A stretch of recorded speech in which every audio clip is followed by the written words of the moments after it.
대한민국 근현대사를 성경적 세계관으로 알리고 전하는 대한역사문화원의 한국 근현대사 바로 알기 특강입니다. 건국의 걸림돌, 공산주의. 대한민국 건국의 걸림돌, 공산주의 두 번째 이야기를 이어가 보겠습니다. 지난 시간 우리는 거짓으로 가득한 공산주의 사상에 대해 살펴보았습니다. 공산주의는 사유재산 철폐와 모든 재산 공유를 외치며 계급투쟁이 그 일을 가능하게 해준다고 사람들을 선동했다는 것을 배웠습니다. 공산주의자들은 무신론과 인본주의, 유물론과 진화론이라는 거짓 사상을 이용해 공산화를 진행해 나갔습니다. 그러나 거짓 사상으로 만들어진 공산주의는 그들이 말하는 이상과는 전혀 다른 결과를 낳았습니다. 오늘은 공산주의의 이상과 현실의 괴리감이 얼마나 큰지 역사적 증거들을 통해 공산주의의 실체를 확인해 보려고 합니다. 공산주의는 남 탓의 대가입니다. 특별히 그들이 타깃으로 삼는 것은 자본주의죠. 그래서 개인의 문제든 사회적 문제든 그 책임을 자본주의에 돌리고 한편으로는 공산주의가 그 문제들을 해결할 유일한 대안이라고 주장합니다. 그러나 그 말은 다 거짓이었음이 역사를 통해 증명되었죠. 공산주의자들은 정치, 경제, 교육 등 모든 문제에 계급사 간의 프레임을 씌워 분열을 조장하여 틈을 벌리는 대가들입니다. 우리나라 건국 전부터 지금까지 공산주의자들의 이 전략은 끊임없이 이어지고 있습니다. 예를 들어 2014년 4월 16일 세월호 사건이 있었습니다. 제주도로 수학여행을 가던 고등학생들과 선생님들 304명이 배가 침몰하면서 목숨을 잃은 가슴 아픈 사건이었습니다. 누군가에게 분명한 책임이 있습니다. 그 책임은 1차적으로 그 배의 선장과 그 여객선을 운항하는 회사일 것입니다. 그런데 놀랍게도 세월호 침몰이 대통령 탄핵이라는 결과로 이어졌습니다. 세월호 사건이 일어나고 대통령이 탄핵되는 약 2년이라는 시간 동안 대한민국은 세월호 진상규명을 외치던 목소리가 박근혜 대통령과 정권 심판으로 바뀌었고 심지어 정권 교체를 넘어 체제 교체라는 말까지 오가며 이 모든 문제의 원인이 자본주의라는 말을 서슴없이 외치기 시작했습니다. 결국 대통령은 탄핵되고 정권이 바뀌었습니다. 그런데 2020년 초 우리나라 법무부 장관 후보자 인사청문회에서 후보자에게 심각한 결함이 발견되었습니다. 법무부 장관 후보자의 자녀 입시 비리 문제였습니다. 그런데 당시 법무부 장관 후보자는 인사청문회에서 자녀 입시 비리 문제는 자신의 잘못이 아니라 우리나라 입시 제도의 문제라며 자기 반성은 없이 제도만 탓했습니다. 더구나 당시 대통령이던 문재인 대통령은 해외 순방차 출국하는 와중에 공항에서 긴급히 기자회견을 열어 조국 법무부 장관 후보자 가족을 둘러싼 여러 가지 문제가 논란이 되고 있는데 이것은 입시 제도의 문제니 입시 제도를 살펴봐 주기 바란다 라고 했습니다. 왜 공산주의자들이 하는 말과 행동이 문재인 전 대통령과 조국 전 법무부 장관에게서 그대로 보여지는지 모르겠습니다. 제도는 완벽하지 않습니다. 제도 자체도 제도를 운영하는 사람에게도 얼마든지 오류가 발생할 수 있습니다. 그래서 우리는 제도나 구조를 탓하기 이전에 나 자신을 돌아봐야 합니다. 공산주의자들은 문제 해결을 위해 사회구조나 제도를 운운하는 것이 아닙니다. 단지 자신들의 목적을 달성하기 위한 수단일 뿐입니다. 성경은 의인은 없나니 하나도 없다고 말합니다. 또 모든 사람이 죄를 지었다고 합니다. 우리는 그 죄 때문에 행복해질 수 없다고 성경이 가르쳐 줍니다. 그러나 공산주의자들은 사람이 죄인이라는 것을 부정합니다. 자신이 죄인이라는 것을 부정하면 그 사람은 구원받을 수 없습니다. 분명한 것은 내가 죄인이라는 것입니다. 지금 대한민국이 이렇게 어려움을 겪고 있는 것은 어떤 한 사람만의 잘못이 아닙니다. 사회구조나 제도 탓만도 아닙니다. 우리 한 사람 한 사람이 하나님의 뜻대로 살지 않고 하나님의 방법대로 살지 않은 결과입니다.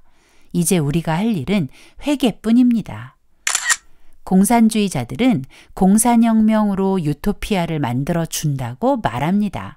공산주의자들이 주장하는 유토피아는 부자도 가난한 사람도 없는 평등한 세상입니다. 전형적인 포퓰리즘이죠. 그들이 평등한 세상을 만들기 위해 사유재산을 철폐하고 모든 재산을 공유하는 방법은 부자 것을 빼앗아 가난한 사람에게 나누어 주는 강도짓입니다.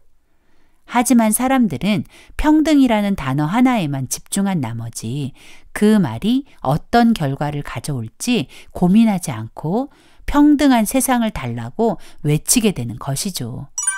하지만 이승만 박사는 공산주의자들이 주장하는 평등이 가져올 결과가 얼마나 끔찍한 것인지 깨닫고 공산당의 당부당에 공산주의자들이 주장하는 포퓰리즘의 모순을 정확히 지적했습니다.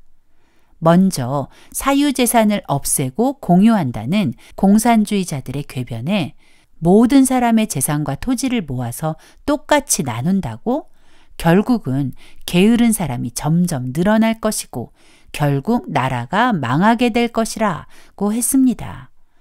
맞습니다. 내가 아무리 일을 해도 일하지 않은 사람과 똑같은 취급을 받는다면 누가 힘들여 일하겠습니까? 그런 일이 반복되다 보면 결국 모두가 가난에 처하게 되는 것이죠. 또 공산주의자들은 자본가를 없애야 한다고 주장합니다. 이승만 박사는 자본가 타도를 외치는 공산주의는 결국 도태될 수밖에 없음을 말합니다. 자본가들을 다 없애버리면 누가 기술을 개발하고 좋은 물건을 생산할 수 있겠는가? 자본가를 없애면 나라는 경쟁력을 잃고 발전하지 못하고 후진국이 되는 것이다. 공산주의자들은 지식인도 없앤다고 했습니다. 공산주의자들은 고등교육을 받는 것이 부르주아의 전유물처럼 매도하면서 모두가 똑같은 교육만 받으면 된다고 했죠. 그러나 그것은 자기들이 잡은 권력을 유지하고 싶어 사람들을 바보로 만들려는 꼼수였습니다. 이승만 박사는 그들의 속내를 정확히 알고 있었기에 모든 사람의 하향 평준은 옳은 일이 아니라고 일침을 가했죠. 지나친 경쟁 구도에서 우리 아이들이 병들어 간다는 말로 평준화 교육을 주장하는 것은 결국 모두를 우매하게 만드는 어리석은 길임을 기억해야 합니다. 공산주의자들이 말하는 평등한 세상을 만들려다 망한 나라들이 많습니다. 아르헨티나, 베네수엘라, 그리고 그리스 같은 나라들입니다. 이 나라들은 부국이었으나 공산주의자들이 권력을 장악하면서 포퓰리즘을 시전하다가 국가 부도 사태를 맞이하게 된 것입니다. 사유재산 철폐와 재산 공유화를 하면 어떤 비참한 일이 벌어지는지를 잘 보여주는 사건이 바로 홀로모도르입니다. 홀로모도르란 우크라이나에서 일어난 끔찍한 아사 사건을 말합니다. 우크라이나는 러시아, 폴란드와 국경을 마주하고 국토의 중앙을 관통하는 큰 강이 흐르고 아래로는 흑해와 마주하는 풍요로운 곡창지대로 대대로 분홍이 많은 곳이었습니다. 그러나 공산주의 열풍에 휩쓸려 소련의 한 도시가 되어버린 우크라이나에는 반클라크, 즉 분홍 반대 시위가 일어나면서 농민들은 농지를 빼앗겼고 저장해둔 곡식마저 소련군에게 몰수당했습니다. 공산화된 우크라이나에서는 아무리 열심히 일해도 개인의 사유재산이란 존재하지 않았습니다. 사람들은 이제 더 이상 열심히 일을 해야 할 그 어떤 이유도 찾지 못했죠. 결국 사람들은 일하는 것을 포기하기 시작했고 기근까지 우크라이나를 덮치면서 우크라이나 곳곳에는 배고픔에 굶주리다가 말라 죽은 뼈만 앙상한 시체들이 쌓여가기 시작했습니다. 너무 배가 고파 죽은 사람의 시체를 뜯어먹는 일도 벌어지게 되었습니다. 1932년부터 1933년까지 만 1년 동안 우크라이나에서는 약 800만 명에서 1100만 명이라는 사람이 굶어 죽는 끔찍한 일이 벌어진 것입니다. 이 비참한 참사의 원인은 사유재산을 없애고 모든 재산을 공유화한 공산주의 때문입니다. 공산주의자들은 공산혁명으로 유토피아를 선물한 것이 아니라 생지옥을 선물한 것입니다. 이 끔찍한 진실을 세상에 알린 사람은 영국 출신 기자 가레스 존스입니다.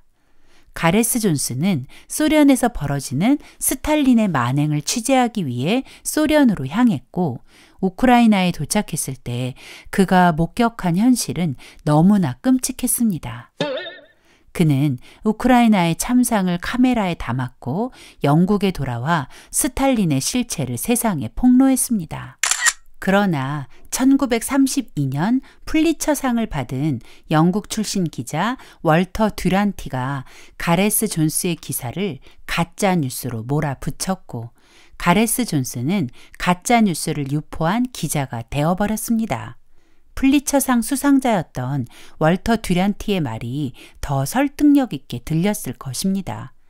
하지만 듀란티는 스탈린에게 매수된 쓰레기 기자에 불과했습니다. 소련이 붕괴되고 우크라이나가 독립하면서 가레스 존스가 전한 홀로모도르가 진실이었다는 것이 밝혀졌지만 이미 가레스 존스는 세상을 떠난 후였습니다. 성경은 분명히 말합니다. 악인을 의롭다 하며 의인을 악하다 하는 이 두 자는 다 여호와의 미워하심을 입느니라. 우리가 진실을 외면하고 말하지 않는 것도 듀란티와 같은 행동이 아닐까요? 공산주의자들이 외치는 평등은 결코 사람들을 자유롭게 하지 못합니다. 오히려 고통만 주는 무서운 함정일 뿐입니다. 공산주의자들은 자신의 목적을 위해서라면 무엇을 해도 된다고 생각합니다. 공산주의 혁명을 위해서는 무엇을 해도 선한 것이라 주장하며 학살도 거짓말도 필요하면 얼마든 할 수 있다고 가르칩니다. 그들은 유물론에 물들어 있으니 양심의 가책을 느끼지 않습니다. 소련의 정치범 수용소를 굴락이라고 부릅니다. 얼마나 끔찍했는지 사람들은 굴락을 죽음의 공장이라 불렀습니다. 히틀러가 유대인을 학살한 끔찍한 독일의 아우슈비츠보다 더 많은 사람을 더구나 동족을 잔인하게 학살한 곳이 바로 굴락입니다. 소련은 공산화 과정에서 약 2,700만 명의 기독교인을 학살했고 그 외 4,500만 명을 포함하여 약 7천만 명을 학살했습니다. 공산주의에 찬성하지 않으면 얼마든지 동족, 친구, 가족마저도 망설이지 않고 죽일 수 있는 것이 공산주의입니다. 소련만 그런 것이 아닙니다. 캄보디아도 1975년부터 공산주의자 폴포트가 권력을 잡으면서 1979년까지 약 4년 동안 끔찍한 민족 학살이 벌어졌습니다. 약 170만 명의 사람들이 공산주의자들에게 끔찍한 학살을 당했다고 합니다. 이 끔찍한 학살은 영화로도 만들어져 공산주의의 악랄한 실체를 보여주었죠. 공산주의는 캄보디아를 영화 제목 그대로 킬링 필드, 죽음의 땅으로 만들어버렸습니다. 최초의 공산주의 혁명을 주도한 레닌은 공산당은 다른 세력이나 단체들과 더불어 행동을 통일하고 그 중에서도 근본적인 문제의 견해를 달리하는 사람들과도 협력하는 능력을 보여주어야 한다라고 했습니다. 이 말은 절대 하나 될 수 없는 대상과도 얼마든지 연합할 수 있다는 것입니다. 진짜 좋아서가 아니라 거짓으로 그런 척 해야 한다는 것입니다. 예를 들면 공산주의와 기독교는 절대 하나가 될 수 없습니다. 왜냐하면 그들은 하나님을 부정하고 우리는 하나님을 위해 사는 사람들이니까요. 그런데도 공산주의자들은 얼마든지 우리와 친한 척할 수 있다는 것입니다. 그러나 자신의 목적을 이루고 나면 가차없이 제거해버리죠. 공산주의자들은 착한 척, 친한 척을 몹시 잘합니다. 속임수의 달인이죠. 그들의 이런 행동은 공산주의의 중요한 전략, 바로 통일 전선 전술입니다. 공산주의자는 자신이 직접 나서지 않고 견해를 달리하는 누군가를 포섭합니다. 예를 들어 공산주의자들은 자신들과 견해가 다른 기독교인들을 포섭하기 위해 기독교인인 척 교회로 들어와 아주 훌륭한 성도처럼 행동하며 목사님과 친해집니다. 그리고 그 목사님을 이용해 성도들과 목사님을 따르는 많은 사람을 자기 편으로 끌어들이는 것입니다. 이게 바로 그들의 속이기 전략, 통일 전선 전술의 한 방법입니다. 또 공산주의자들은 적이 생기면 절대 혼자 덤비지 않습니다. 만약 적이 셋이라면 먼저 적 둘을 포섭합니다. 그래서 셋이 힘을 모아 적 하나를 제거하죠. 그리고 나면 또 하나의 적을 포섭해 둘이 하나의 적을 제거하는 것입니다. 그리고 마지막 1대1이 되면 아주 격렬하게 싸워서 나머지 하나의 적을 제거해버리고 공산주의자가 모든 권력을 차지하는 것, 이것이 그들의 전략입니다. 우리는 그런 사람들을 배신자라고 하지만 그들은 그렇게 생각하지 않습니다. 오히려 프롤레타리아의 독자성이라며 자신들의 전략을 자랑하죠. 자신들의 목적을 위해서라면 뭐든지 괜찮다는 악한 신념을 가진 자들이 바로 공산주의자입니다. 공산주의자들은 거짓 선전선동의 달인입니다. 그들은 거짓말로 사람들의 마음을 빼앗습니다. 그래서 그들은 혁명을 할 때 언론부터 장악합니다. 우리는 자주 뉴스에서 봤는데 라고 말하며 뉴스에서 나온 말이니 믿을 수 있다고 생각합니다. 정말 뉴스를 믿을 수 있을까요? 그렇지 않습니다. 공산주의자들은 혁명에 앞서 언론을 장악하고 자신들이 원하는 뉴스를 만들어 세상을 기만하는 능력자들입니다. 레닌이 공산혁명을 할 당시에는 신문이 언론의 대표 주자였다면 지금은 인터넷, 유튜브, SNS, TV 뉴스, 신문 등으로 그 폭이 넓어졌습니다. 공산주의자들은 그런 매체를 이용해 사람들을 속이고 선동한다는 것입니다. 레닌은 공산혁명을 하려면 반드시 언론을 이용해야 한다고 했습니다. 잘 훈련된 소수의 공산주의 혁명가가 있다고 혁명에 성공하는 것이 아니다. 대중을 선동해서 공산주의를 지지하게 만들어야 한다. 그것을 위해 언론은 아주 중요하다. 적의 약점을 폭로하고 많은 사람이 우리의 적을 미워하게 만들어야 한다. 그것을 위해 신문이 필요하다. 언론은 집단적 교육자, 선전자, 선동자, 조직자이기 때문이다. 민주주의가 망할 때까지 우리가 민주주의인 척하면 된다. 레닌은 신문을 이용해 적의 약점을 폭로하고 사람들이 그 적을 미워하게 하고 자신들은 좋게 보이도록 하라고 했습니다. 언제까지? 적이 완전히 망할 때까지. 그래서 공산주의자들은 언론을 장악하고 이용하는 것이죠. 이 그림을 보면 언론이 얼마나 쉽게 이용당하는지 알게 됩니다. 실제 장면과 카메라에 담긴 장면은 뭔가 위화감이 있습니다. 실제는 오른쪽 사람이 가해자인데 카메라에 담긴 장면은 왼쪽 사람이 가해자로 보이게 만들었습니다. 언론 장악의 노림수가 바로 언론 조작입니다. 무엇을 보여주느냐에 따라 진실은 얼마든지 덮일 수 있기 때문이죠. 공산주의자들은 자신들의 목적을 위해 지금도 이런 일들을 하고 있습니다. TV, 신문, 그리고 여러 매체, 기독교 신문인 줄 알았던 곳에서 언론 조작을 통해 사회주의 공산주의는 엄청나게 숭고하고 깨끗한 것처럼 추켜세워 사람들에게 호감을 가지게 하고 자유민주주의나 기독교는 엄청난 비리 집단처럼 프레임들을 만들어 사람들로부터 미움을 받게 하는 것입니다. 그런데 이런 언론도 결국엔 공산주의자들에게 제거 대상이라네요. 레닌은 공산주의 혁명이 끝나고 나서 신문을 그냥 두는 것은 바보 같은 짓이라고 했습니다. 레닌은 러시아에 있던 41개의 신문을 활용해서 혁명에 성공하고는 혁명이 끝난 후 한두 개만 남겨놓고 3일 만에 모든 신문을 폐간시켜 버리죠. 공산주의자들이 원하는 언론은 혁명의 도구일 뿐 결코 진실을 전하는 전달자가 아니라는 것을 기억해야 합니다. 공산주의 혁명의 목적이 무엇일까요? 바로 가정과 교회, 국가 해체입니다.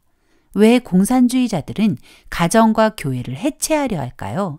공산주의자들이 가정과 교회를 해체하려는 까닭은 그들이 하나님과 교회를 대적하는 적그리스도 세력이기 때문입니다. 레닌은 공산주의 혁명을 하면서 교회를 노동자, 농민, 무산대중의 원수로 규정하고 교회를 없애야 한다고 했습니다. 스탈린 다음으로 소련의 권력을 잡은 후르시초프는 3년 안에 크리스천들을 다 없앤 후 마지막 한 사람 남은 것을 전국 TV에 보여준 다음 처치하여 크리스천들의 씨를 말려버리겠다고 했습니다. 그런데 공산혁명 이후에도 여전히 완전한 공산화가 되지 않았습니다. 억압할수록 교회는 힘을 얻었고 신앙을 통해 공산주의와 싸우게 되었기 때문입니다.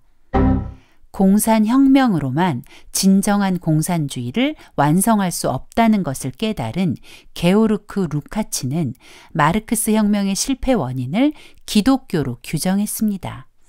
그리고 더 이상은 집단적 혁명이 아닌 개인의 의식, 정신, 문화에서 기독교를 완전히 뿌리 뽑아야 공산혁명이 가능하다고 주장했습니다. 안토니오 그람시는 진지정과 헤게모니 이론을 세상에 내놓으며 전쟁에서 진지를 구축하여 싸우듯 정치, 경제, 교육, 문화 등 다양한 영역에 공산 진지를 구축하고 오랜 시간에 걸쳐서라도 주도권을 장악하여 공산주의를 완성하자고 했고 그람시의 진지정과 헤게모니, 즉 주도권 장악은 이미 대한민국을 아수라장으로 만들어버렸습니다.